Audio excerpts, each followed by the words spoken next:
I'm joined by my man, Joe Steilberg, co-founder of Twos. His company recently closed a 1.4 million pre-seed round led by TampaBay.Ventures. In light of the news, I thought I'd ask Joe a couple of questions on the struggles leading to this monumental point of validation. Joe, founders are always doubting themselves. No one builds a startup maintaining absolute conviction 100% of the time. There's always those moments when vulnerabilities start to overwhelm you and you begin to question the viability of your idea or business. How did you fight the mental battle leading up to now? Yeah, I mean, I love that question because staying grounded and confident in what you're building, when you're the founder of a startup is probably one of the biggest challenges because perseverance is, really what sets you apart from really anyone else who wants to start a business. And so for me, my co-founder Parker has been instrumental in helping me stay focused on what we're doing. He really is the anchor to, I tend to ride a roller coaster of emotions that just kind of goes up and down, but he stays very calm, convinced, and, confident in everything that we're building. So even when I'm at my lowest of lows, he's always there to kind of pick me back up. And when I'm at my highest of highs, he actually pretty much chooses to, remain pretty planular. So Parker has been incredibly helpful in keeping me focused on what we're trying to accomplish. The tech industry has almost universally embraced a remote first world, especially true for startups. What value did you guys find in tying yourself so closely to Tampa Bay and its ecosystem? So we actually landed in Tampa on accident. I accepted a job in private equity down here, which I was moving over from Dallas, Texas for. And it was my first real make it or break it moment. I was being given the opportunity to do something that I had always wanted to do, mainly because I thought that it would make my mom proud. But what we found, once we had gotten here is that there's a blossoming community of like-minded entrepreneurs that we've been able to get to know through different co-working and accelerator groups like the Embark Collective, Tampa Bay Wave, and even the University of Tampa Spartan Incubator Program, which is actually where I am right now. So we've loved the support from the Tampa Bay community, and that's why we want to remain here or grow here for years to come. You're a first-time founder. What was it like raising funds? How did you even know where to begin? And what are some key learnings you'd share with others trying to raise? So I had to do a lot of reading, a lot of failing, and, kind of remain, to your first question, remain confident and passionate about what we were building.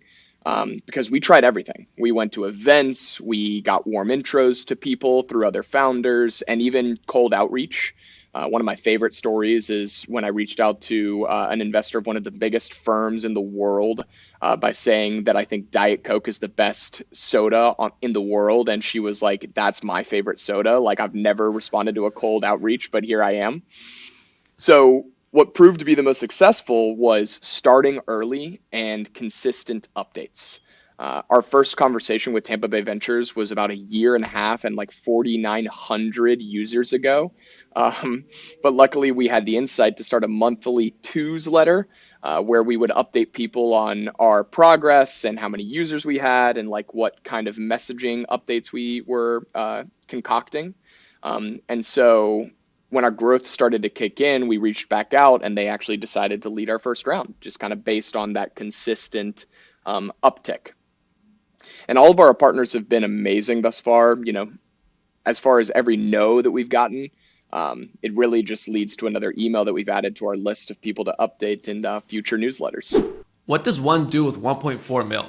I know branding and marketing is a big focus. How do you plan to allocate spend and ensure it doesn't all evaporate on paid user acquisition, right? Because there's an endless graveyard of companies that have gone defunct doing exactly that. Yeah, absolutely. We're so thrilled to say that all of our growth thus far has been organic via social media and word of mouth. So we know that people love the product and they're willing to tell other people about it. So we're still moving very slowly towards paid user acquisition. Anything that we think that we can accomplish ourselves, we're going to try.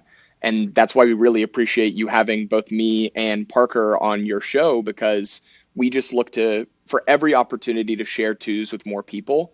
But paid marketing is definitely inevitable because our organic audience is relatively small. It takes, I'm sure you can relate, takes a very long time to amass a group of people who are interested in what you're building, and you have to stay very consistent with it. And eyeballs cost money. So like, paid ads effectively is just this concept of we don't really need people to stumble on us and immediately pick up what we're putting down, but they can just kind of, push it onto people's feeds. So besides that, we're going to be starting conversations with designers, social media managers, and anyone else that we feel can be a complementary asset to the early growth of our company, because that core team, what we've heard, is instrumental into, hyper growth. Why not bootstrap? What's your cost benefit analysis for raising funds in exchange of giving up discretion, having to answer to investors, and not having as much skin in the game? What I'm wondering is, at what point does being a founder feel just like another job? Yeah, I mean, that's a great question, because when you're working on something that you love so much and have a great co-founder like Parker, it never really feels like a job. Sometimes there are moments where things are not as fun to do as others because you kind of have that absolute discretion in what you want to do every day.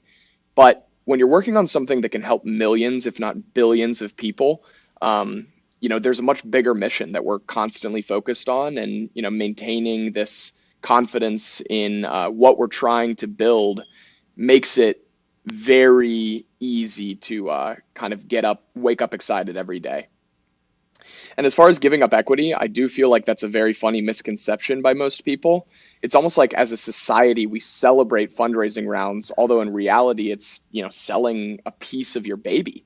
So for us, it's more a matter of need and scalability and time. We knew that we would need to raise capital in order to reach the masses. So we ran scenarios for the next 3 to 5 years, how much equity we were giving up, and felt very confident in the decision that we were making, specifically, with the partner in TampaBay.Ventures, because they've been incredibly supportive of our mission. Joe, I appreciate your time. Any final thoughts you'd like to leave people with?